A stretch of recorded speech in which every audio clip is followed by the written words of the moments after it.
ಮಧ್ಯಾಹ್ನ 3 ಗಂಟೆಗೆ ಸಿಎಂ ಸಿದ್ದರಾಮಯ್ಯ ಅವರು ತುರ್ತು ಸುದ್ದಿಗೋಷ್ಠಿಯನ್ನ ಕರೆದಿದ್ದಾರೆ. ಗೃಹ ಕಚೇರಿ ಕೃಷ್ಣಾದಲ್ಲಿ ಸುದ್ದಿಗೋಷ್ಠಿಯನ್ನ ನಡೆಸಲಿದ್ದಾರೆ. ಸಿಎಂಗೆ ಸಾಥ್ ಕೊಡಲಿದ್ದಾರೆ ಡಿಸಿಎಂ ಡಿಕೆ ಶಿವಕುಮಾರ್.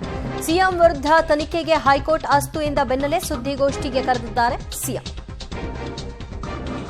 ಮತ್ತಷ್ಟು ಮಾಹಿತಿ ಪಡೆಯೋಣ ನಮ್ಮ ಪ್ರತಿನಿಧಿ ಶ್ರೀನಿವಾಸ್. ಈಗಾಗಲೇ ಪತ್ರಿಕಾ ಹೇಳಿಕೆಯನ್ನ ಬಿಡುಗಡೆ ಮಾಡಿದಂತಹ ಸಿಎಂ ತುರ್ತು ಸುದ್ದಿಗೋಷ್ಠಿಯನ್ನ ಕರೆದಿದ್ದಾರೆ.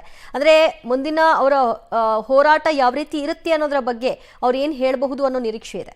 ದಿವ್ಯಾ, ಹೌದು, ಹೈಕೋರ್ಟ್ ನಲ್ಲಿ ಸಿಎಂ ವಿರುದ್ಧ ತೀರ್ಪು ಬಂದಿರೋದ್ರಿಂದ ಸಹಜವಾಗಿ ಸಿಎಂ ಅವರ ಪ್ರತಿಕ್ರಿಯೆಗಳು ಎಲ್ಲರೂ ನಿರೀಕ್ಷೆ ಮಾಡ್ತಾರೆ. ಈಗಾಗಲೇ ಪತ್ರಿಕಾ ಹೇಳಿಕೆ ಮೂಲಕ ತಾವು ಕಾನೂನಿನ ಹೋರಾಟ ಮಾಡ್ತೀವಿ ಅನ್ನುವಂತಹ ಮಾತುಗಳನ್ನ ಸಿಎಂ ಅವರು ಹೇಳಿದ್ದಾರೆ. ಅದರ ಮುಂದುವರೆದ ಭಾಗವಾಗಿ ಈಗ 3 ಗಂಟೆಗೆ ಸಿಎಂ ಅವರು ಸುದ್ದಿಗೋಷ್ಠಿಯನ್ನ ಗೃಹ ಕಚೇರಿ ಕೃಷ್ಣಾದಲ್ಲಿ ಮಾಡ್ತಿದ್ದಾರೆ. ಪ್ರಮುಖವಾಗಿ ಮುಂದೆ ಯಾವ ರೀತಿಯಾಗಿ ಕಾನೂನಿನ ಹೋರಾಟಗಳನ್ನ ಮಾಡ್ತೀವಿ ಅಂತ. ಯಾಕಂದ್ರೆ ಪತ್ರಿಕಾ ಹೇಳಿಕೆಯಲ್ಲಿ ಅವರು ಸ್ಪಷ್ಟವಾಗಿ ಹೇಳಿದ್ದಾರೆ, ರಾಜ್ಯಪಾಲರನ್ನ ರಾಜಭವನವನ್ನ ದುರ್ಬಳಕೆ ಮಾಡ್ಕೊಂಡಿದ್ದಾರೆ. ಬಿಜೆಪಿ ಜೆಡಿಎಸ್ ನ ಷಡ್ಯಂತ್ರ ಇದು, ನನ್ನ ವಿರುದ್ಧ ರಾಜಕೀಯವಾಗಿ ಈ ಒಂದು ಅಸ್ತ್ರವನ್ನ ಬಳಕೆ ಮಾಡಿದ್ದಾರೆ ಅನ್ನುವಂತ ಆರೋಪಗಳನ್ನ ಮಾಡಿದ್ರು.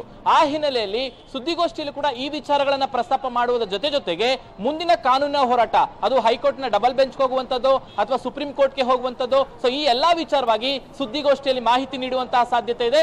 ಸಿಎಂ ಅವರಿಗೆ ಡಿಸಿಎಂ ಡಿಕೆ ಶಿವಕುಮಾರ್ ಅವರು ಸಾಥನ್ನ ಕೊಡ್ತಾರೆ. ಸೊ ಹೀಗಾಗಿ ಸಿದ್ದರಾಮಯ್ಯನವರ ಸುದ್ದಿಗೋಷ್ಠಿ ಅತ್ಯಂತ ಮಹತ್ವವನ್ನ ಪಡ್ಕೊಂಡಿದೆ ಅಂತ ಹೇಳ್ಬಹುದು. ದಿವ್ಯಾ, ಥ್ಯಾಂಕ್ ಯು ಶ್ರೀನಿವಾಸ್ ನಿಮ್ಮೆಲ್ಲ ಮಾಹಿತಿಗೆ.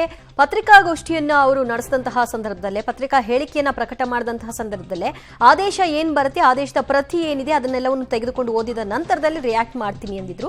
ಅದರಂತೆ 3 ಗಂಟೆಗೆ ಅವರು ತುರ್ತು ಸುದ್ದಿಗೋಷ್ಠಿಯನ್ನ ಕರೆದಿರೋದ್ರಿಂದ ಬಹಳ ಕುತೂಹಲವನ್ನ ಮೂಡಿಸ್ತಾ ಇದೆ. ಇನ್ನಷ್ಟು ಡೀಟೇಲ್ಸ್ ನಿಮಗೆ ಕೊಡ್ತಾ ಹೋಗ್ತೀವಿ.